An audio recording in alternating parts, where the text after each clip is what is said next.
Iya. Bunga ini tempat perkembangbiakan tumbuhan. Bunga yang sudah berkembang biak akan menjadi biji. Setelah menjadi bunga, dia akan menjadi biji. Biji itu berguna untuk ditanam kembali. Apa contohnya itu? Biji apa? Mangga. Biji mangga bisa ditanam kan?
Jadi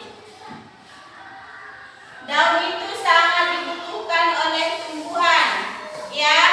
Contohnya ada di depan sini. Ini adalah gambar daun.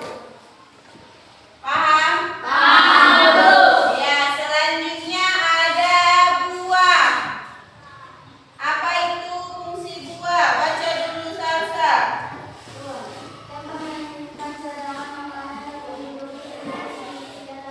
Iya, buah. Buah ini contoh buah. Buah itu berfungsi untuk melindungi biji yang ada di dalam buah. Jadi ini kan buahnya. Ini buah apa ini? Di sini kan ada yang kuning-kuning ini, inilah dia buahnya. Baru di dalamnya ada biji. Warna apa itu? Hitam. Warna hitam bijinya kan?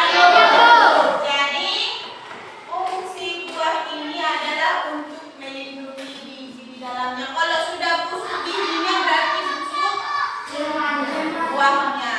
Apalagi contohnya yang ada bijinya? Buah pepaya. Baru semangka. Mangga. Yang besar bijinya apa? Mangga. Pernah nampak biji mangga? Ya, jadi buah itu berfungsi untuk melindungi bijinya, Bu. Selanjutnya ada bunga. Apa fungsi bunga, Angkel? Baca dulu. Perkembangan dia akan tumbuhan. Bunga yang sesudah berkembang dia akan menjadi biji. Biji inilah yang nanti bisa ditanam kembali. Iya, bunga itu, ini bunga. Bunga apa itu? Matahari. Fungsi bunga itu tempat perkembangbiakan tumbuhan. Bunga yang sudah berkembang biak akan menjadi biji. Inilah yang nanti bisa ditanam kembali. Ini kan ada gambar bunga. Ini bunga apa?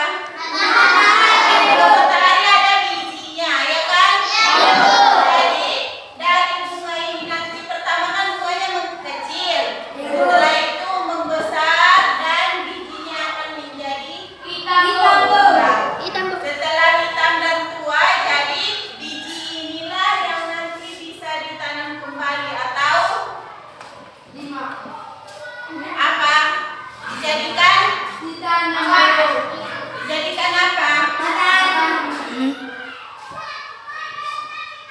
Dijadikan apa nanti biji ini? Apa di sini dibilangnya tadi? Dijadikan? Iya, bisa ditanam. Apa itu? Bahasanya bisa ditanam kembali berarti biji.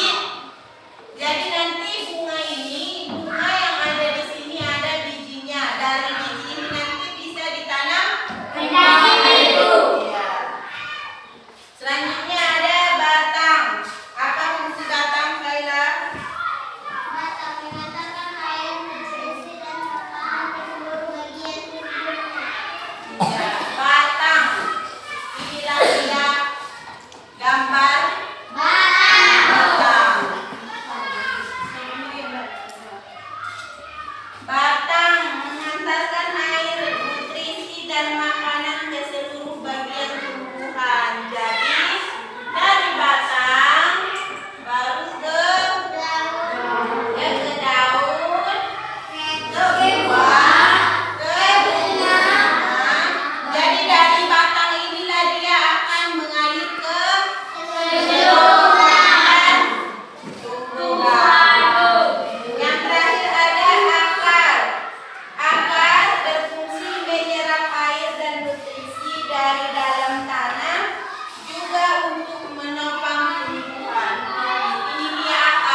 Konghe